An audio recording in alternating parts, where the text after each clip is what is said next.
Hello नमस्कार दोस्तों, आप लोगों का अपना यूट्यूब चैनल रोजगार 7590 में स्वागत है। आज आप लोगों को बताने वाले हैं रेलवे में कोच अटेंडेंट की प्राइवेट भर्ती आ गई है। जैसे कि आप लोगों को हमने बताया था कल लाइव सेशन में कि हम सभी जोन में कांटेक्ट करके आपको जानकारी देंगे कि कौन से जोन में कौन से पद के लिए वैकेंसी खाली है, तो इसमें कौन कौन से लोगों का सिलेक्शन होगा, इसके बारे में पूरी डिटेल से आपको जानकारी प्रोवाइड कराएंगे। तो जितने लोग चैनल पे पहली बार आए होंगे तो आप लोग चैनल को सब्सक्राइब कर लीजिएगा। रेलवे की गवर्नमेंट जॉब हो, प्राइवेट हो, अप्रेंटिस हो, सभी चीज़ की जानकारी आपको यहाँ पे देखने को मिलती रहती है। तो जितने लोगों को रेलवे में जॉब करने का सपना है, रेलवे में प्राइवेट जॉब करने का सपना है, जिनसे मान लीजिए एग्ज़ाम नहीं निकल रहा है, गवर्नमेंट जॉब नहीं कर पा रहे हैं, तो रेलवे में बहुत से पोस्ट हैं जिस पे प्राइवेट जॉब मिल सकता है आपको बिना किसी एग्ज़ाम के। तो उसके बारे में आपको पूरी जानकारी हम देंगे इस वीडियो में काफ़ी कम समय में। तो आप लोग वीडियो में लास्ट तक बने रहिएगा, आप लोगों से बहुत बहुत रिक्वेस्ट है। और आपको बता दें कि देखिए, जितने लोग 10वीं पास हैं उसके मान लीजिए 10वीं हो, 12वीं हो, मतलब कम से कम आपको 10वीं पास होना चाहिए, तो बिल्कुल आपको मिल जाएगा। और सबसे इम्पोर्टेंट चीज़ें हैं कि आपके पास कौन कौन से डॉक्यूमेंट होने चाहिए, उसके बारे में पहले जान लीजिए, फिर हम बताते हैं कि ये भर्ती कहाँ पे हो रही है, कैसे आपका सिलेक्शन होगा। तो देखिए, सबसे पहले आपका आधार कार्ड होना चाहिए, पैन कार्ड होना चाहिए, और कम से कम 10वीं पास होना चाहिए, फ़ोटो होना चाहिए, बैंक पासबुक होना चाहिए, और सबसे इम्पोर्टेंट है पुलिस वेरिफिकेशन होना चाहिए, जिसको आप लोग जानते होंगे कि ऑनलाइन बनता है। जहाँ पे आप साइबर कंप्यूटर होते हैं, साइबर का कैफ़े वाले, वहाँ से आप ऑनलाइन करा के इसको बनवा सकते हैं। मात्र 50 रुपये इसकी ऑनलाइन फ़ीस कटती है।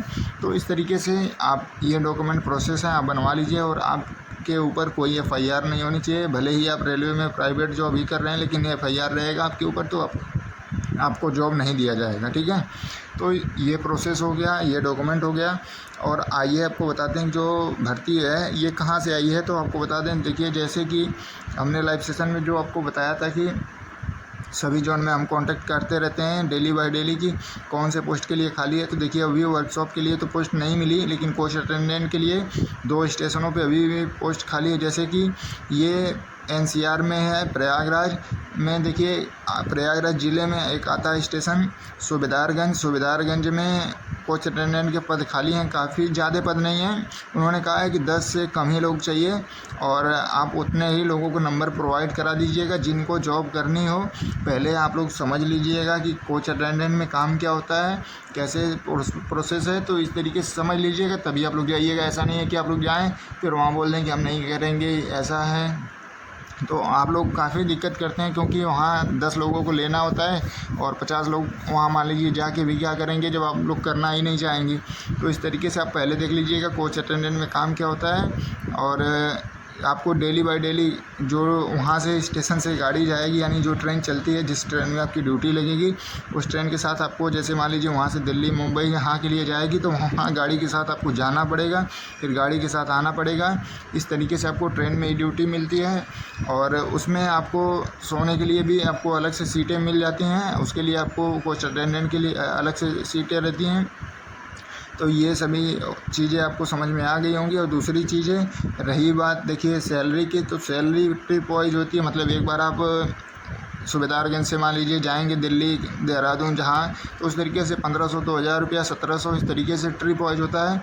और 1000 रुपये तक आपका PF कटता है। दूसरी चीज़ें कि काफ़ी लोगों का ये आता है कि कितना हम, जैसे सुपरवाइज़र से आप लोग फ़ोन करते हैं तो पूछते हैं कितनी सैलरी है, तो मान लीजिए वो बताएंगे 12,000, 10,000, जो भी 15,000, 18,000। तो आप लोग उसके सैलरी के ऊपर ना रहिए, क्योंकि देखिए, वो तो एक मिनिमम सैलरी आपको बता देंगे कि हाँ ये सैलरी मिल सकती है, लेकिन वहाँ ट्रिप वाइज मिलती है। आपको 18,000 भी मिल सकती है, 20,000 भी हो सकती है, 14,000 भी हो सकती है, आपकी ड्यूटी के ऊपर होता है। तो इस तरीके से जो भी है आपको कन्फ्यूजन, तो आप लोगों को सुपरवाइज़र का नंबर प्रोवाइड कराया जाएगा, और उन्हीं को करवाया जाएगा जो लोग करना चाहते हैं। तो सुपरवाइज़र से बात करके कौन से दिन जाना है और कब आना है, तो आप उस दिन जाके अपना डॉक्यूमेंट जमा करके, और वो आपको बता देंगे कौन सी गाड़ी में आप ड्यूटी करना चाहते हैं। तो आप अपना जो भी ट्रेन में ड्यूटी करना चाहते हैं, जो भी मान लीजिए दिल्ली तक जा रही हो वहाँ पे, या सिकंदराबाद, उधमपुर, इस तरीके से जहाँ भी आप गाड़ी में ड्यूटी करना चाहते हैं, उस गाड़ी को आप चूज कर लीजिएगा, उस गाड़ी में आपको लगा दिया जाएगा। और यानी जो भी आपको जानकारी चाहिए, मान लीजिए जो चीज़ें हमसे आपको क्लियर ना हो, आप लोगों को डाउट बना रहता है कि नहीं, हो सकता है कि वहाँ कुछ और हो, ये कुछ और बता रहे हो, तो ऐसा कुछ नहीं है। आप सुपरवाइज़र से ही कंफर्म कर लीजिएगा। और इसके लिए कुछ ही लोगों को नंबर प्रोवाइड कराया जाएगा, क्योंकि 10 लोगों को ही वहाँ पे बुलाया जा रहा है, क्योंकि कुछ लोगों को प्रयागराज स्टेशन पे रखा जाएगा और कुछ लोगों को सुबेदारगंज स्टेशन पे। दोनों प्रयागराज ज़िले में ही पड़ते हैं, NCR में, उत्तर प्रदेश। तो आपको जितने लोगों को करना होगा, देखिए ये प्राइवेट भर्तियाँ एक साथ में जैसे 1000-2000 सीटें नहीं आएंगी, क्योंकि ये टेंडर वाइज होता है। तो जो जिस जोन में जितने पद की ज़रूरत होती है उतने लोगों को इस तरीके से बुला के ऐड करते लोग रहते हैं, ठीक है। तो आप समझ सकते होंगे कि इस तरीके से सभी जोन में आते हैं, जैसे कानपुर, झांसी, आगरा, पटना, समस्तीपुर, दानापुर, गोरखपुर, और यहाँ पे जैसे मान लीजिए कि सिरसा, पंजाब, कपूरथला, मतलब हर जगह ये वैकेंसियाँ होती रहती हैं। लेकिन इसी तरीके से आएंगी 10, 20, 50। तो जो वहाँ पे पहले पहुँचेगा, जैसे कि आप लोगों ने थंबनेल में भी देखा होगा कि जो लोग पहले पहुँचेंगे उनका होगा। मतलब इसका यही है कि मान लीजिए 10 लोगों का है, तो वहाँ पे देखिए, तो ऐसा तो है नहीं कि फॉर्म भर दिया आपको, 100 लोगों ने फॉर्म भर दिया या ये हो गया तो उसमें से रिजेक्ट कर दिया जाएगा पेपर में। तो इस तरीके से है नहीं, उसमें कोई एग्ज़ाम नहीं है, कोई इंटरव्यू नहीं है, ना कोई मेरिट बेस पे। जो वहाँ पे अपना डॉक्यूमेंट लेके पहुँचेगा, सब कुछ डॉक्यूमेंट ओके रहेगा, तो उसको सेलेक्ट कर लिया जाएगा। यानी जो पहले पहुंच जाएगा उसको रख लिया जाएगा। फिर बाद में आप जाके भी क्या करेंगे, जब सीटें फुल हो जाएंगी तो आपका सिलेक्शन नहीं होगा। तो थंबनेल में जो लिखा गया था उसका मतलब यही था। तो आप लोग इस चीज़ों को समझिएगा। जितने लोग इस वीडियो को देख रहे हैं, अगर रेलवे में प्राइवेट जॉब करना चाहते हैं तो आप लोग चैनल पे बने रहिएगा, क्योंकि वो कोच अटेंडेंट के अलावा वर्कशॉप, टिकट काटने की, इस तरीके से जो भी वैकेंसियाँ धीरे धीरे आती रहेंगी जोन वाइज, आपको जानकारी मिलती रहेगी। और ग्रुप में आप लोग बने रहिएगा। काफ़ी लोग ग्रुप से जैसे एग्जिट हो रहे हैं, तो आपको उसमें कोई चार्ज तो देना नहीं होता है ग्रुप में। अगर आप बने रहेंगे तो कुछ ना कुछ आपको बेनिफिट ही होगा, कुछ ना कुछ जानकारी ही मिलेगी। और डेली बाय डेली लोग कमेंट करते हैं कि आपको मतलब अपडेट नहीं देते हैं।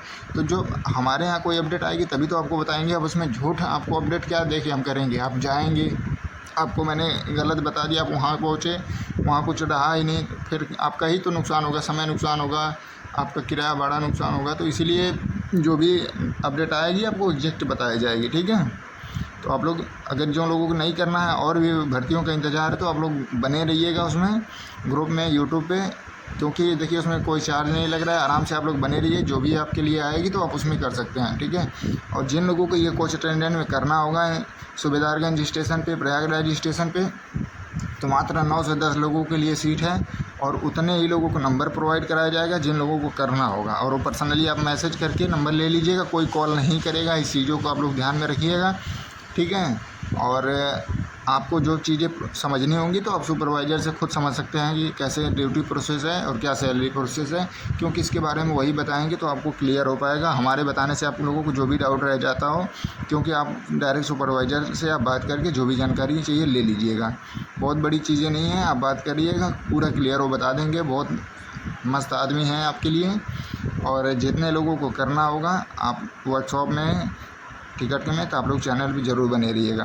और जो लोग चैनल पे पहली बार आए होंगे, इस वीडियो को देख रहे होंगे, तो आप लोग वीडियो को लाइक कर दीजिएगा, शेयर कर दीजिएगा, चैनल को सब्सक्राइब कर लीजिएगा। धन्यवाद। रेलवे से जुड़ी सभी आपको जानकारी मिलती रहेंगी।